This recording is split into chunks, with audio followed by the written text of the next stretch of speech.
Before diving into today's tale, please consider subscribing to our channel. It costs nothing and helps our content appear more frequently in your feed. Professor Lynn Vantera froze in place, her luminous bronze eyebrows arching dramatically toward her hairline. The diagnostic orb hovered silently above the foreign patient. Her fingers trembled slightly as she alternated her gaze between the medical readout and the unconscious outsider lying on the hospital platform. "How is this possible?" she whispered, more to herself than to the medical attendants nearby. The internal hemorrhaging should have claimed his life hours earlier. Yet there it was on the display. Unmistakable evidence of vessels mending themselves, of a body fighting against injuries that should have been instantly fatal to any other living being. The visitor's form was, against all medical understanding, healing itself. Earlier that cycle, Lynn had been immersed in reviewing patient histories when the emergency signal had resonated throughout the research compound. As chief physician of Novarill's premier medical institute, she was accustomed to urgent summons for critical cases. However, this notification specified something unprecedented: a non-Novarillian humanoid critically wounded. The emergency chamber glowed with the facility's characteristic amber-white illumination, engineered to eliminate shadows and provide surgeons with optimal visibility. Medical attendants, small hovering instruments with displays that could position themselves wherever needed, were already swarming as she entered. On the treatment platform lay a being unlike any she had treated before. His attire had been removed, revealing pale skin decorated with unusual patches of dark follicles. The most prominent concentration of hair crowned the top of his head, short and auburn. Blood, a shocking bright crimson unlike the indigo of Novarillian blood, seeped from multiple wounds. Lynn approached cautiously, her analytical mind cataloging similarities and differences. Like Novarillians, this being possessed two visual organs, upper and lower limbs in pairs, and a communication orifice on his face. But where her skin displayed a deep azure, characteristic of her species, his was a light beige pink. Where her hair shimmered bronze, natural for Novarillians of all stages, his was this curious auburn color. "It's a Terran," announced a voice behind her.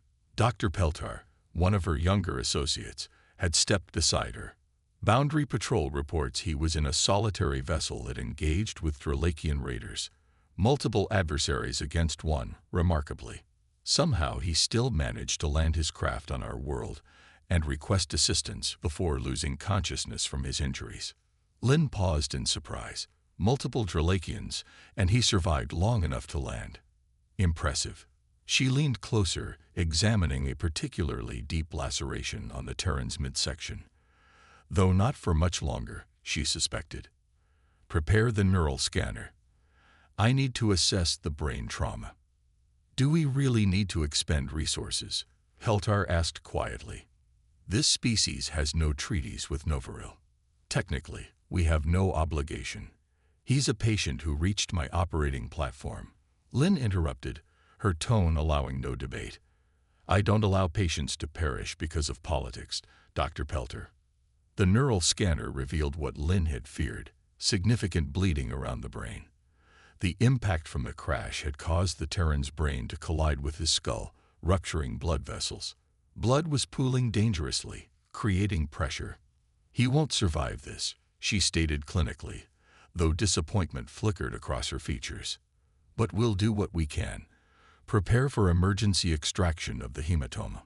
"The procedure is too risky," Peltar protested. "We don't know enough about Terran physiology to." "Then we'll learn," Lynn said firmly. Quickly.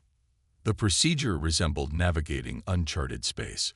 Lynn worked methodically, directing the medical attendants to assist as she carefully drained the pooling blood from around the Terran's brain. The internal structure was remarkably similar to Novarillian neurology in some ways, yet foreign in others.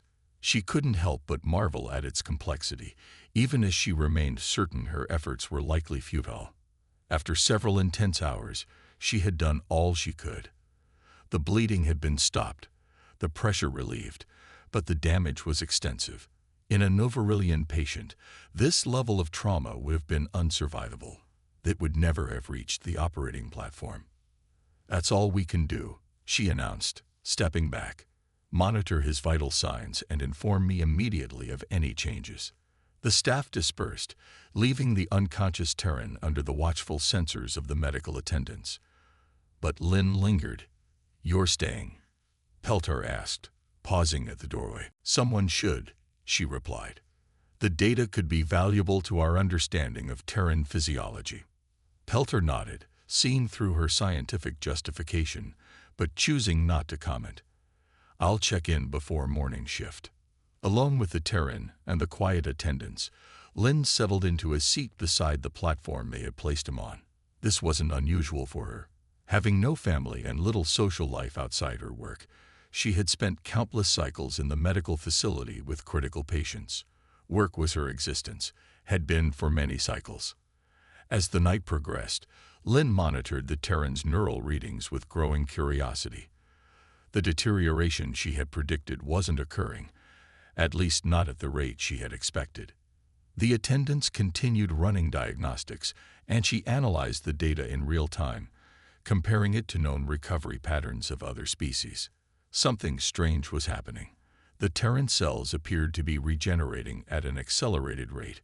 Neural pathways that had been damaged were showing signs of activity. It wasn't dramatic, but it was unexpected.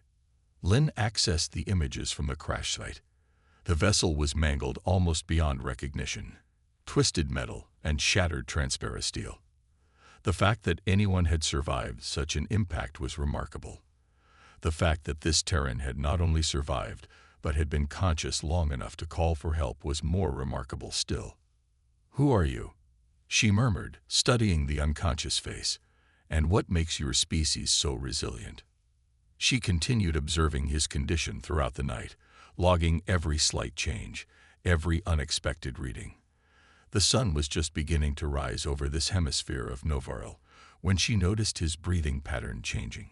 His eyelids fluttered, and before the morning staff had arrived for their shift, the Terran's eyes opened. Lynn quickly activated her universal translator as the Terran began to speak between coughs. "Ooh, my head," he groaned. "Feels like I got hit by a transport." Lynn stood frozen, utterly impressed, and momentarily speechless. By all medical logic, this being should be dead, not complaining about a headache. The Terran's eyes, a curious shade matching his hair, focused on her blue face and bronze hair. To his credit, he showed remarkably little shock at her alien appearance. "Where am I?" he asked, attempting to sit up and immediately wincing. Finding her voice, Lynn gently pressed him back down. "You're on Novaril," she explained, her translator converting her words. She paused, looking at the bandages wrapped around his head, still struggling to believe what she was seeing. "I extracted quite a lot of blood from around your brain. I thought you would die." His eyebrows raised slightly. "Someone of my species wouldn't have even survived long enough to be brought to the hospital in your condition," she continued. "The crash alone would have killed most beings I've encountered." The Terran's cracked lips formed a weak smile. "Terrans are pretty tough to kill. It's one of our better features." "Evidently," Lynn replied, checking his vitals on a hovering screen. "Boundary Patrol told me you were fighting multiple Dralikian raiders before you crashed here." "That's utterly foolish." He attempted a shrug that turned into a wince. "Wouldn't be the first time I've been outnumbered, though I have to say they put up quite a fight." He looked at her directly. "I'm Marcus, by the way. Marcus Tanner. Since you've seen my brain and all, we should probably be on a first-name basis." "Professor Lynn Vantera," she replied, finding herself strangely entertained by his casual manner in the face of what had nearly been his death. "Chief physician at this research facility." "Nice to meet you, Professor Lynn," Marcus said. "I'd shake your hand, but I'm not sure I can move mine yet." He glanced around the room. "So where are my belongings?" "My communicator, defensive tools, the rest of my equipment." Lynn couldn't help but give a small surprised laugh. "You nearly died from catastrophic injuries. You're on an alien planet, and your first concern is your equipment." Marcus grinned weakly. People are all the same across the galaxy, I see. You didn't even know my name, and you've already left me with nothing." Despite herself, Lynn found her eyes crinkling in amusement. "Your belongings are likely being held with security. Standard procedure for unexpected visitors." "I need to contact the Alliance," Marcus said, suddenly serious. He tried to sit up again, his face contorting with pain. "They need to know I'm alive, and I need my communicator too." "What you need," Lynn interrupted firmly, "is rest. Your recovery is unprecedented, but you're far from healed. Just let me stand up for a minute," he insisted, swinging his legs over the side of the platform despite his earlier claim of immobility. "I feel fine, just a headache." He tried to stand but staggered, falling back onto the platform. Lynn moved quickly, her blue hands pressing against his shoulders, forcing him to remain still. "Listen, Marcus Tanner," she said, her bronze eyebrows drawing together in a stern expression. "I didn't spend hours extracting blood from your brain just to watch you collapse on my floor. I will get your equipment for you after I've gone home and gotten some sleep. Until then, you will rest, or I will test some of our sedatives on you to see which ones are effective on Terrans." Marcus's eyes widened slightly, but there was a hint of amusement in them. "Has anyone ever told you that you have a wonderful bedside manner, Professor?" "Frequently," she replied dryly. "Now rest." When he seemed ready to accept rest, she headed toward the door, turning back for one final warning. "The attendants will monitor your every move. If you try anything foolish, I'll be back within moments, and I'll be considerably less pleasant than I am now." As she left the room, Lynn couldn't shake the feeling that her life had just become significantly more complicated. This Terran, this Marcus Tanner, and his inexplicable ability to heal from fatal wounds represented something unprecedented in her medical career. And in her experience, unprecedented things on Novaril rarely remained simple for long. The Planetary Defense Headquarters loomed against the evening sky. Its metallic walls gleamed with the last rays of Novaril's setting sun. Unlike the warm, well-lit environment of the Medical Research Station, this building seemed designed to intimidate. All sharp angles, cold metal, and intentionally chilled air that made Lynn pull her medical coat tighter around her shoulders. She had been waiting for quite some time. The receptionist, a stern-faced Novarillian with unusually dark bronze hair, had informed her that the officials who could authorize the release of the Terran's belongings were occupied with matters of planetary security. Lynn was certain they were making her wait on purpose, a power play she had encountered before when dealing with government officials. Finding an uncomfortable chair in the corner of the austere lobby, Lynn pulled out her datapad. If they intended to waste her time, she would at least use it productively. She opened a secure communication channel to Peltar at the medical facility. His face appeared on the screen, his expression changing from neutral to surprised when he recognized her. "Professor Ventura, I thought you'd gone home to rest." "I've already rested enough," she replied, keeping her voice low. "How is our patient doing?" Peltar's eyes flicked rapidly, a sign of excitement or agitation among Novarillians. "It's remarkable. His neural activity has stabilized completely. The swelling has reduced dramatically since this morning. I've never seen anything like it." "Has he been behaving himself?" "Surprisingly, yes. He's been asking questions about our medical technology, but hasn't attempted to leave his bed." Peltar leaned closer to his screen. "What did you do, Lynn? What treatment protocol did you use?" Lynn couldn't help but smile slightly. "I didn't do anything special. Terrans are just built differently. They're fascinating creatures." Realizing she was speaking too loudly in the public space, she lowered her voice to nearly a whisper. "We could likely spend decades understanding their immune system and self-repair mechanisms. The applications to our own medicine could be revolutionary." Peltar opened his mouth to respond, but his words were cut off as a heavy blue hand suddenly descended over Lynn's datapad, rudely covering the screen. Startled, Lynn looked up to find two bulky Novarillian guards staring down at her. Their official uniforms bore the emblem of the defense military's elite security force, and their expressions were coldly professional. "Professor Vantara," a voice came from behind them. "How kind of you to grace our humble security headquarters with your presence." The guard stepped aside, revealing a tall, imposing Novarillian male. His bronze hair was styled in the traditional braids of high government officials, and his dark blue skin had the slight sheen that came with expensive cosmetic treatments. Director of Defense Merav Dorn, one of the most powerful individuals in the Novarillian government, smiled down at her with an expression that didn't reach his eyes. "Director Dorn," Lynn acknowledged, quickly shutting off her datapad.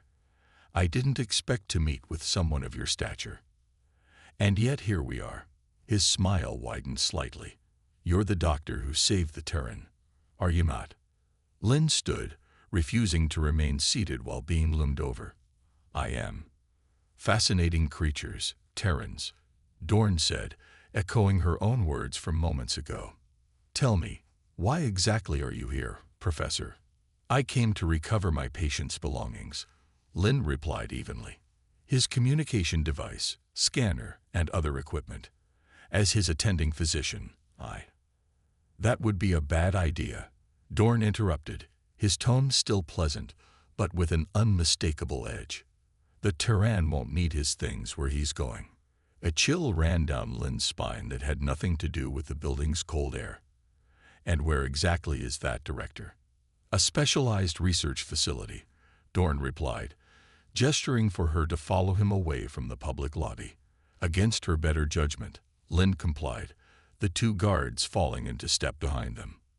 They entered a small conference room, windowless, with walls that she suspected were designed to block all forms of surveillance or communication. "Sit, please," Dorn said, though it wasn't a request.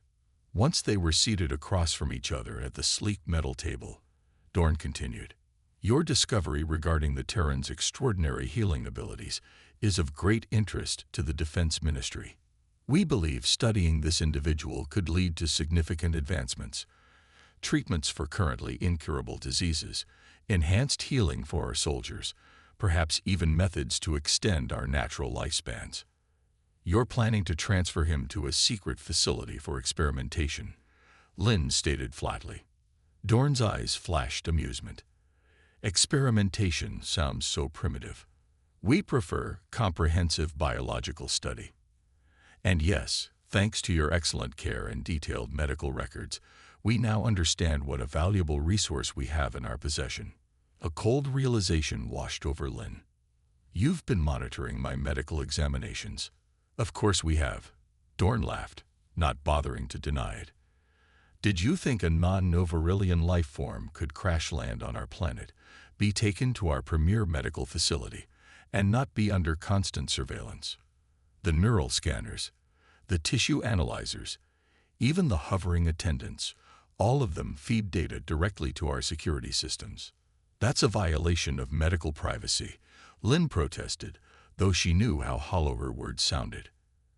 "Everyone understands how seriously the government takes security," Dorn replied, his tone suddenly harder, "both internally and externally. Surely someone of your intelligence didn't believe otherwise." Lynn fell silent, her mind racing. She had been naive, focused solely on saving a life without considering the broader implications of what the Terran's unique physiology might mean to a government always seeking advantages. "I'd like to offer you an opportunity, Professor Vantara," Dorn continued, his voice softening again. "Your expertise would be invaluable in studying the Terran. Continue your research, but in our specialized facility. You'll have resources beyond anything available at your current position, and your career would benefit tremendously. The Council rewards those who contribute to national security. And if I refuse, why would you? This is a unique research opportunity." His expression remained pleasant, but Lynn understood the implicit threat. "Think of what we could learn. Think of the advancements." "What about the diplomatic implications?" Lynn asked. "Holding a Terran against his will could provoke conflict with humanity. They might not be as technologically advanced as Novarillians in some areas, but they're numerous, and as we've seen, remarkably resilient. Dorn waved a dismissive hand. No one knows this Terran is here. His ship's distress signal can't travel faster than light. As far as Earth is concerned, he simply disappeared in deep space, a common enough occurrence in the dangerous business of interstellar travel. Lynn's mind raced through possibilities, each darker than the last. She had heard rumors, whispered stories about what happened to those who opposed the will of the Council. Academics who disappeared after publishing controversial papers. Journalists whose investigations into government activities ended abruptly. Officials who retired unexpectedly after voicing opposition to new policies. "I need time to consider your offer," she said finally, choosing her words carefully. "We don't even know if the Terran won't suddenly deteriorate at any time. Their biology is still largely unknown to us. It would be premature to make career decisions based on a single case study." It was a lie, delivered with all the clinical detachment she could muster. She had seen enough of Marcus's recovery to know that, barring new injuries, he was likely to make a full recovery. But Dorn didn't need to know that she was already certain of the Terran's vitality. Dorn studied her for a long moment, his expert eyes seeking deception. "Very well," he finally said. "You have until tomorrow evening to make your decision. The Terran will be transferred the following morning, with or without your participation. May I return to the hospital now?"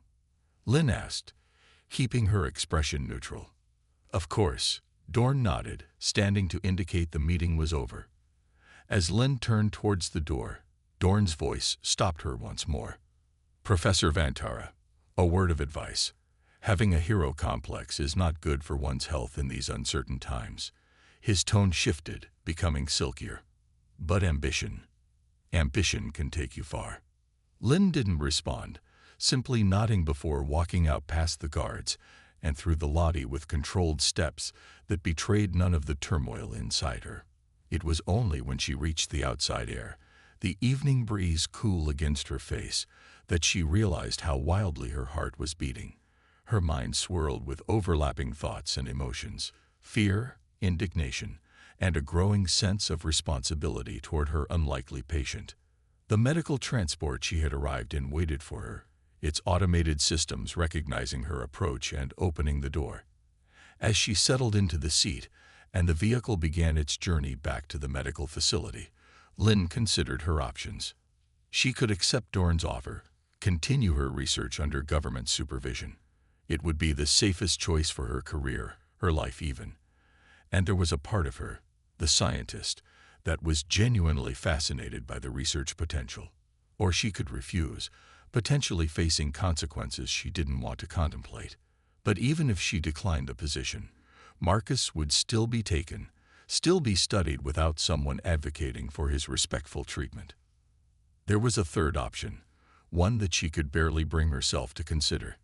She could help Marcus escape, but that would make her a traitor to Novaril, risking everything she had worked for, everything she was.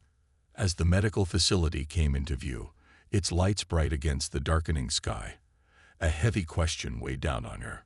What would she tell Marcus when she returned? He would ask about his belongings, expecting her to have retrieved them as promised. Instead, she would have to face him knowing what fate awaited him, knowing that in less than 2 days he would be transferred to a facility where he would likely spend the rest of his life as a research specimen. Or she could warn him. But to what end? A severely injured Terran, alone on an alien planet, against the full might of the Novarilian security forces. It would be giving him hope where there was none. As the transport came to a stop outside the medical facility staff entrance, Lynn remained seated for a moment longer, her reflection staring back at her from the darkened window, her bronze hair disheveled, her dark blue face drawn with worry. What's the right thing to do? She whispered to herself, knowing full well there might not be a right answer, only choices with varying degrees of consequence. With a deep breath, she stepped out of the transport and headed inside, still uncertain what she would say when Marcus inevitably asked the simple question. "Did you get my stuff?" Marcus Tanner was getting used to alien hospitality. All things considered, it could have been worse. The medical bay was spacious and clean, with its strange amber-white lighting that seemed to eliminate all shadows. The bed was surprisingly comfortable, adjusting to his body in ways Earth technology hadn't quite mastered yet. The main drawbacks were the food. Gelatinous substances in various shades of yellow and blue that tasted vaguely like overcooked vegetables. And, of course, the hovering attendants that seemed determined to invade every moment of his privacy. One of them was currently positioned about an arm's length from his face, its sensor lens focused on him with an unblinking electronic stare. "You know, we could be friends if you just back up a little," Marcus told the attendant, which predictably didn't respond or adjust its position. He sighed and leaned back against the pillows. Overall, the Novarillians had been friendly enough. The medical staff checked on him regularly, seemingly fascinated by his rapid recovery. Several had even attempted conversation beyond medical questions, curious about Earth and humans in general. But it was the blue doctor with bronze hair, Lynn, that Marcus was waiting for. She had promised to retrieve his equipment, and he was looking forward to teasing her a bit more about it. Then he'd thank her properly for saving his life, contact the human fleet to let them know he was alive, and leave this weird world for good. Another adventure for the memoirs he'd probably never write. The door to his room suddenly burst open, startling Marcus from his thoughts. Lynn entered in a rush, her movements lacking the calmness he'd observed in her earlier. Her bronze hair was slightly disheveled, and her dark blue face bore an expression he couldn't quite read. "What happened?" Marcus asked immediately, sitting up straighter. "Did you get my things?" Lynn didn't answer. Instead, she stopped beside his bed and stared at one of the monitoring screens with an intensity that made Marcus uneasy. After a moment, she announced flatly, "I think we need to perform a full-body scan." "What? Why?" "I feel." Before he could complete his protest, Lynn was already disconnecting him from the monitoring equipment. She produced a hover chair from a nearby alcove, and with strength that seemed excessive for someone handling a supposedly injured patient, forcefully transferred him into it. "Whoa, easy there." Marcus winced as she secured him in the chair. "I'd like to keep the bones that aren't already broken, thanks." Lynn didn't respond, instead pushing the hover chair toward the door and out into the corridor at a pace that felt more like an escape than a medical transfer. It was only when they were already moving through the sterile hallways, passing startled medical staff, that Marcus found the strength to protest more seriously. "Professor, I appreciate your enthusiasm for my health, but what the hell is going on?" His voice had lost its teasing edge, replaced by genuine concern. "I'm not going anywhere else until you explain what we're doing." When she still didn't respond, Marcus reached down and manually locked the hover chair's controls, bringing them to an abrupt halt in the middle of the corridor. "I mean it," he said firmly. "Not another inch until you tell me what's happening." Lynn finally looked at him. Really looked at him, her large eyes meeting his directly. Something in her composed exterior cracked, and her voice lowered to barely above a whisper. "They will take you somewhere and use you as a test subject," she said, her words tumbling out in a rush. A droplet of moisture, a tear, Marcus realized with shock, fell from her eye onto his hospital gown. "They'll make you disappear." The raw emotion in her voice struck him more deeply than her words. This wasn't some elaborate prank or misunderstanding. Whatever was happening, Lynn was genuinely terrified for him. His hands loosened their grip on the controls, and the chair was suddenly in motion again, Lynn pushing him with renewed urgency down a corridor he hadn't seen before. As they moved, Marcus's mind raced through possibilities. Who were they? Government? Military? Some shadowy alien research division? He'd encountered enough bureaucracy and power-hungry officials during his time in the Earth fleet to know that some things were universal, including the capacity for cruelty in the name of advancement. But Lynn's tears, her obvious distress at his fate, that left no room for doubt. Somewhere inside, he knew she was risking something to save him.